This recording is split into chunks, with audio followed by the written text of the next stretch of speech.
Hellraiser Bloodline was released in 1996. This was directed by Alan Smithee, if I'm pronouncing that correctly. And this is the last Hellraiser film to have been released into theaters. Everyone after this, other than the remake, which was released in streaming, and I think it got a theatrical run, every other film up until Judgment was direct to video, or direct to Blu ray, direct to DVD, however you want to call it. This is the first film that they also say that Pinhead goes to space, which he technically does, but not like it's not the entire movie that takes place in space. It's only a portion of the movie. This film is actually split into three timelines, including one that takes place in the 1800s, which is the first third of the film. And then we have a plot line taking place in 1996, and then we have a plot line taking place in 2127, which is the one that takes place in space. And we have basically a bloodline going on where generation after generation, from the toy maker that created the original toy box to this dude in outer space who's playing with the puzzle box and trying to basically destroy Pinhead and the whole hell dimension, whatever you want to call it. Everything that, led up from the creation of the toy box to the destruction of Pinhead, which Pinhead is officially killed in this movie because everything else afterwards is obviously before 2127. So essentially, technically, every other film after this is a prequel. I don't know. Hellraiser is a confusing franchise when it comes to continuity. But anyway, point being, it's not the whole film that takes place in space. And surprisingly, the space parts of it are actually some of the best parts of it. Especially if we're comparing other films that went to space, such as Leprechaun and Jason. This one actually doesn't do too bad of a job with the space elements to it. And I've also mentioned before that I'm not really a fan of period pieces, and I didn't like it at all in Hellraiser 3. This one takes place in the 1800s, like I said, for a bit of it, and Adam Scott makes an appearance in this film, which is cool to see because this is one of his earlier roles, and he gets a lot now in the horror franchise. He was in Krampus. It's cool to see him in here randomly. It kind of makes like one of those random appearances. And I didn't know he was in it the first time I watched the movie. So, but I was gonna say that the period piece element, the 1800s part of this movie, actually wasn't bad, and most of the best gore is in that 1800s segment. I love that demon summoning where the guy buys the puzzle box, the first puzzle box from this toy maker, and then he summons this demon by like killing this woman and like skinning her, and they place her in chains over top this drawing or whatever they made on the floor, and like there's like dripping blood, and just it's like a gore hound's treat kind of thing. I loved that scene. Such a good job on that. And then we have like pretty good gore situations happening after that. I love the character of Angelique. She's the demoness that gets summoned from hell. That's cool too because I know in the original source material, not that I've read it, but in the original source material, Pinhead is supposed to be a female. And this film, although Pinhead shows up, played by Doug Bradley, the leader of the demon dimension kind of thing on Earth is a female this time, played by Angelique, and she's pretty badass. I mean, she's gorgeous. She's very, very seductive to everybody, and yeah, she fucks people up. Like that scene where she's messing Adam Scott's character. What's his name? Yeah, his name's Jacques. Yeah, John Merchant is the main guy. The main or I don't know how you pronounce his name in French. A lot of this film takes place in France, so a lot of the people have French names. But Jacques is Adam Scott's character, and Angelique just destroys him. And like she takes a bite out of his face, and then she starts like putting her thumb into the wound that he has on his face, and she's just like fucking massacring the guy. She's menacing. Like she's a good like female counterpart to Pinhead in this movie. I really liked it.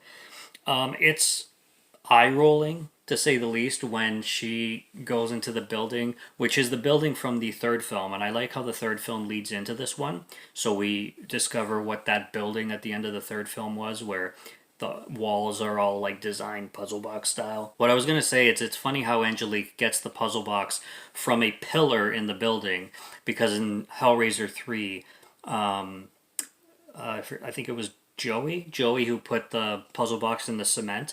And then in this movie, she punches a hole in this pillar and gets the puzzle box. So somehow, conveniently, the puzzle box ended up in a pillar just by being put in wet cement at the last movie. It's really, really weird.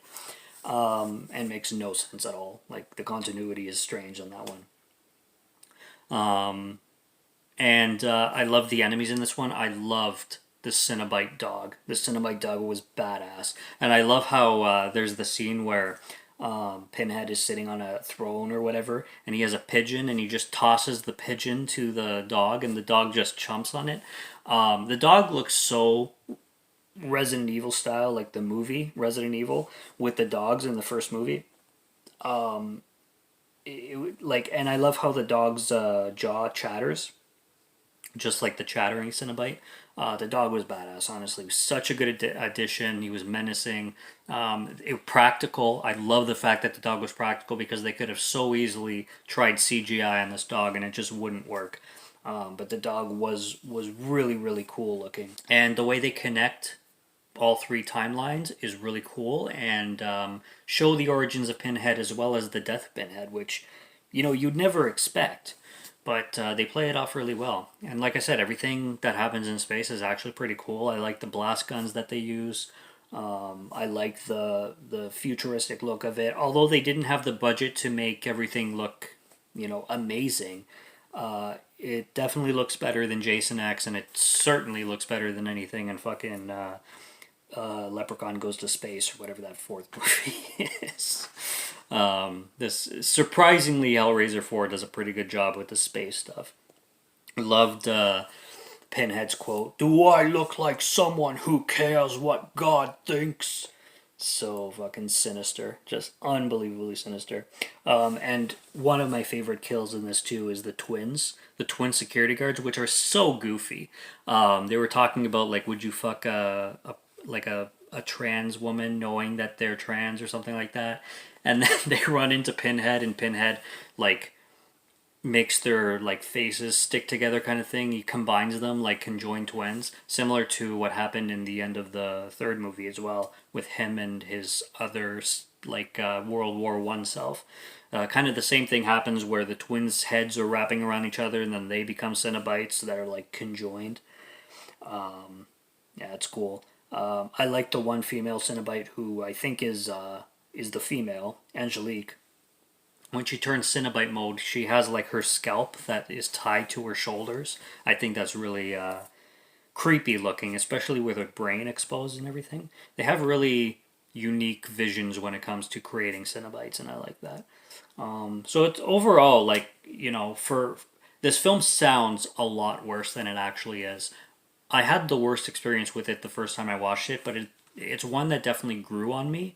And it's not long, it's only 85 minutes, and it has a lot of cool features going with it. Like I said, a badass female villain and a badass dog that just makes the movie, gives the movie a full star just from the fucking dog alone. Really good stuff. You could do way worse with Hellraiser movies, and it's not great. I think I also gave this one a 2.5. Maybe it was a 2.5. I don't. Maybe I gave it a 3.5. I'd have to check again. But yeah, it's coming off a really badass trilogy and going straight to space. You would think this film is going to be like a 1 star at best, right? It's not. It's not. Not in my opinion. I remember I have to revisit all of them, and I'm doing the entire Hellraiser franchise. But I certainly know of other Hellraiser films coming forward that are worse than Bloodline. So, not to scare anyone away or anything. I always find something good about anything I watch, but yeah, we got some train wrecks in the franchise for sure. But we'll see when we get there, right? Bloodline, yeah, it was cool. It's a cool watch. If you've seen it already, you know what I'm talking about. If you haven't, there's worse to see. And I wish more of the films did go to theaters. It's unfortunate that kind of this was the last one, other than the remake or the reboot or whatever you want to call it that just came out.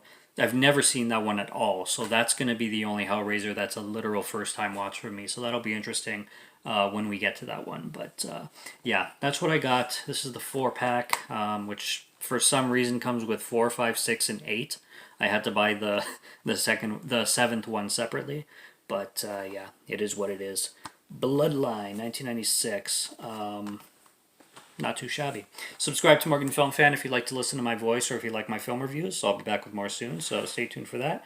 Check out what's on the channel already. Stay tuned for what's coming. Until next one, have a good one. Take care and cheers.